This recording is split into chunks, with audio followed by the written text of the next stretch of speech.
si nous chantons, puis si nous chanterons encore la liberté en mémoire de nos animaux, autant que décideront tous les gamins du monde, tombons sur les arbres et puis parfois des jocondes, aux pinceaux qui font les vincibles. Aux privés d'emploi et aux salariés suspendus, bonne année à tous les emmerdés. Le constat est clair, tout augmente, sauf les salaires, les pensions et les minima sociaux. Cet appel interpro s'appuie sur une multiplication des luttes. Lutte pour plus de liberté, pour sauver le climat, et lutte syndicale pour améliorer les conditions de travail, pour l'augmentation des salaires bruts et pour une autre répartition des richesses. Rappelons que pendant la pandémie, les multinationales et les milliardaires se sont gavés, engraissés par les aides publiques, par nos impôts. 236 milliards supplémentaires pour Bernard Arnault et compagnie. 236 milliards, 4 fois le budget de notre système de santé. D'un côté, 236 milliards et de l'autre, 7 millions de citoyens survivants en bénéficiant de l'aide alimentaire. Remercions au passage les bénévoles de ces associations qui sont avec nous aujourd'hui. Les Volinsy, puis tous nos frères qui font les cultures des pays. Amis, c'est pas fini, amis, il reste à boire. Dans nos sanglots qui viennent faire pleurer nos buvards. Retourner à la mine du crayon. Non, le salaire n'est pas l'ennemi de l'emploi. Les travailleurs de ce pays subissent une inflation des prix qui conduit inévitablement à l'effondrement de leur pouvoir d'achat. Tout augmente, et principalement l'alimentaire et l'énergie. Quand, dans le même temps, les salaires n'augmentent pratiquement pas dans le secteur public, privé, et pas du tout dans la fonction publique. Alors que la plupart des pays d'Europe ont choisi de rehausser de manière conséquente le salaire minimum. Exemple, en Espagne, c'est une hausse au salaire de 3,6% cette année, après des augmentations conséquentes les années précédentes. Au Royaume-Uni, la hausse est de 6,6%. Et alors que très souvent nous cite l'Allemagne comme référence, c'est aujourd'hui à Macron que nous demandons de suivre l'exemple allemand.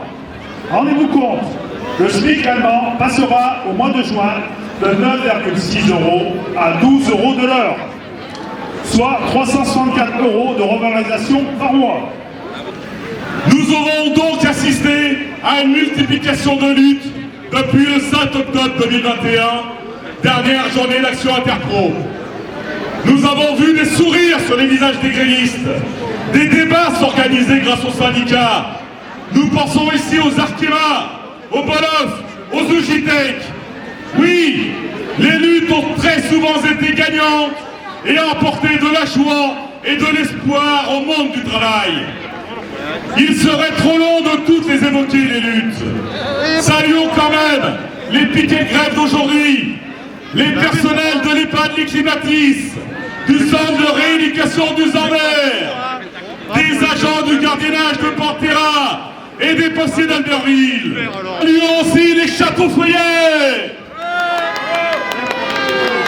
Les ouvriers sont ici avec nous pour l'emploi, mais aussi pour exiger du gouvernement la nationalisation du groupe Ferropem France pour permettre la mise en place de la filière industrielle du silicium. Filière industrielle qui devra s'appuyer sur le programme progressif de l'énergie. Alors, saluons ici les énergéticiens qui sont en grève reconductible depuis lundi soir pour exiger un véritable service public répondant aux besoins des usagers et non livrer leur multinationale EDF à la multinationale Total. Saluons-les! Il y a en France plus de 3 millions de salariés payés au SMIC. Que nous devrions dire travailleuses payées au SMIC. Car dans les faits, les femmes représentent 62% de ces SMICards. Ce sont elles qui sont principalement touchées par la précarité que cela entraîne. Et cette politique de blocage des salaires a un impact sur de nombreux secteurs d'activité du privé, pour lequel on ne trouve plus de candidats. Il s'agit de l'aide à la personne, de la restauration, de la logistique, du bâtiment et de bien d'autres. Et oui, dans ces métiers, les conditions de travail y sont difficiles et les salaires au ras des pâquerettes.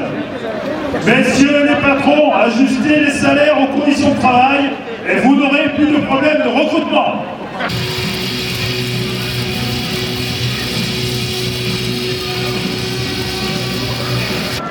Et pour cela, il faut une augmentation immédiate et générale de 10% pour tous, et qui s'applique aux salaires, aux retraites, aux pensions, aux minima sociaux et allocations. Il faut une revalorisation immédiate du salaire minimum de 300 €. Et ne nous dites pas que cela n'est pas possible, car de l'argent, il y en a dans la poche du patronat. La crise sanitaire créée par la pandémie de Covid-19 a montré le rôle essentiel des services publics et de leur mission, aussi bien dans la gestion de la situation sanitaire que pour les réponses à lui apporter. L'engagement sans faille des personnels de la fonction publique hospitalière, des collectivités territoriales, de l'éducation et tant d'autres, dans des conditions de sécurité sanitaire souvent dégradées, a permis d'assurer la continuité des services publics et de répondre sur tout le territoire aux besoins fondamentaux de la population. La nécessité de les renforcer et de reconnaître l'engagement quotidien de leurs agents et de leurs agentes est apparue à toute la société. Néanmoins, les services publics continuent à faire partie des cibles prioritaires des attaques menées par le gouvernement dans une optique néolibérale assumée.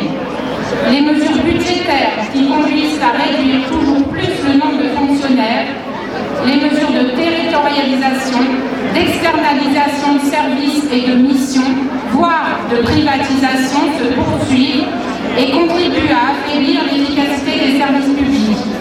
Dans tout genre marocain, c'est pas la prière des bons dieux que nous chantons, c'est celle de nos enfants libres sous leur crayon. Un trait pour mettre un peu de couleur. Parce que derrière tous ces thèmes-là, en fait, il y a un seul système qui s'appelle le capitalisme. Et le capitalisme, il touche tout, que ce soit la vie en entreprise, que ce soit les questions sociales ou que ce soit les libertés. Il y a une colère profonde dans la population, quel que soit en fait le sujet, que ce soit en entreprise, que ce soit sur les questions sociales, individuelles, ou même la façon dont s'exprime la liberté quand on est dans la rue. Et du coup, il y a une vraie répression, une vraie répression là-dessus. Notamment depuis 2 ans, alors que la pandémie a considérablement dégradé les conditions de travail et la vie des salariés dans tous les secteurs, et dans un contexte de régression de tous les droits sociaux, notamment la retraite, l'assurance chômage, la diminution du budget de la sécurité sociale et la loi travail. Le gouvernement, à chaque fois, n'a de cesse d'attaquer les libertés collectives et individuelles pour les réduire. La loi de la transformation de la fonction publique a également concrétisé le dynamitage du statut général des fonctionnaires. Cette question du statut doit redevenir centrale, car c'est lui qui protège les fonctionnaires des pressions, qu'elles soient politiques, patronales, économiques ou religieuses, et ainsi leur permet et même leur impose d'y résister. Sans lui, sans ce statut, il ne sera plus possible de garantir l'égalité de traitement de toutes et tous. À ceux qui disent que cela coûte cher, nous répondons que la politique actuelle de désengagement de l'État coûte 160 milliards d'euros en perte de compétences et de capacité d'action.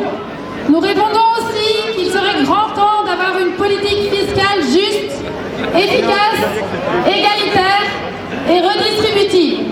L'intérêt général est incompatible avec la recherche de profits privés, comme l'ont démontré l'incapacité du privé à diffuser la propagande électorale ou à garantir le fonctionnement permanent des numéros d'urgence. Le marché traite par essence de manière inégalitaire territoire et population.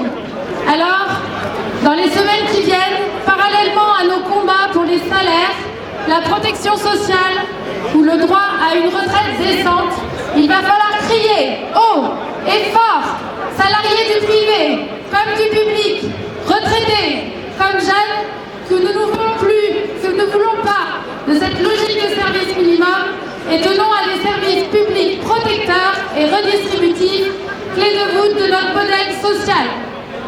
C'est également le renforcement d'un pouvoir de contrôle de l'État sur toutes celles et ceux qui auraient une idéologie qui se dresserait contre les valeurs de la République. Qu'est-ce qu'une idéologie qui se dresse contre les valeurs de la République? Probablement qu'une bonne partie des personnes présentes ici sont concernées en fait. Donc là, on est vraiment dans l'attaque des libertés collectives et individuelles. L'interprétation est entièrement laissée au pouvoir qui aménage la possibilité de voir condamner toutes celles et ceux qui contesteraient des politiques gouvernementales sous couvert d'une atteinte à la liberté. Il y a également 3 nouveaux décrets qui sont passés inaperçus et qui permettent la mise en place d'un fichage massif des militants et des militantes syndicaux comme politiques et de leur entourage, y compris les enfants mineurs, de leur santé et de leurs activités sur les réseaux sociaux ainsi que leur opinion politique et syndicale. Sur la question du pass vaccinal qui stigmatise et précarise tous les salariés non vaccinés et qui délègue des pouvoirs de police à des personnes privées sans formation ni déontologie. Non sans ironie, par cette possibilité donnée aux citoyens de contrôler l'identité de tout un chacun, il nous demande à nous, ce gouvernement, de faire appliquer ces lois liberticides. On pourrait parler de la culture, on pourrait parler des frontières, on peut parler de n'importe quoi. Derrière, systématiquement, il y a la machine capitaliste, et c'est un capitalisme qui est ultra-libéral et qui ne s'arrêtera pas, à moins qu'on fasse en sorte de l'arrêter. Donc face à ça, notre résistance, elle doit être collective, unitaire et massive. Que ce soit le gouvernement, le patronat, la finance ou l'extrême droite, il nous faut la guerre. Qu'on le veuille ou qu'on le veuille pas, on est en guerre. Et c'est la seule solution, c'est la construction d'un rapport de force. Libérons et organisons nos colères pour imposer un autre avenir. Pour dessiner des jours prochains, des jours meilleurs. Si c'est un crayon et contre la mitraille, alors que le papier soit le champ de bataille, que nos plumes à jamais gardent toujours leur livre, qu'il est plus important d'être debout que de vivre. Ils peuvent assassiner nos corps.